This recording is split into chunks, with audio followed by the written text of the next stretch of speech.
In this week's blog, we're having a look at ankle mobility and looking at, are you possibly missing something, especially in dorsiflexion. Dorsiflexion is really important in both sport environments and in general movement.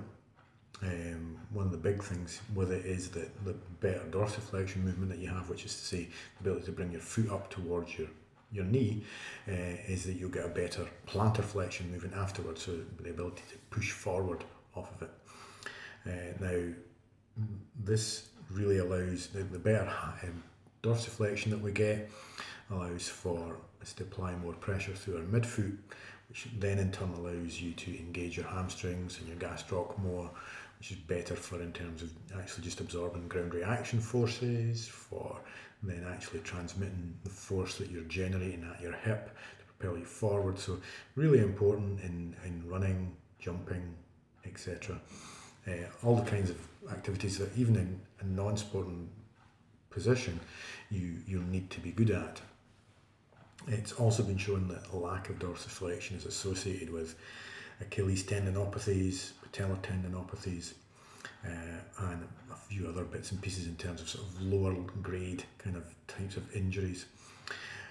Where you feel it in terms of the restriction will give us some indication as to what it is that is creating the restriction. So if you're going into dorsiflexion and you're feeling it in the front of the ankle, you feel like a block as you go forward, then that is most likely to be the posterior ligaments, the posterior talofibular ligament and the posterior talar ligament. And it's these two that are effectively stopping your talus from sliding back and forward, because the ankle joint's formed up from the tibia, the talus and the calcaneum, and it's these three interacting together that create our ankle.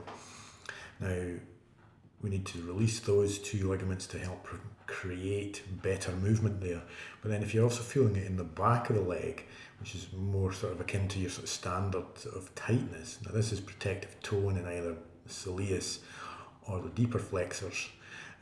It's not gastroc because the knee's bent at this point, so it's not involved in it.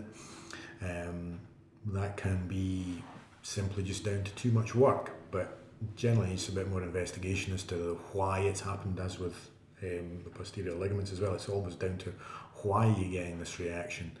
And in the blog we delve into it a bit further to have a look at the possible whys and some of the solutions that you might have. So if you're interested in reading a bit more, just click on the link.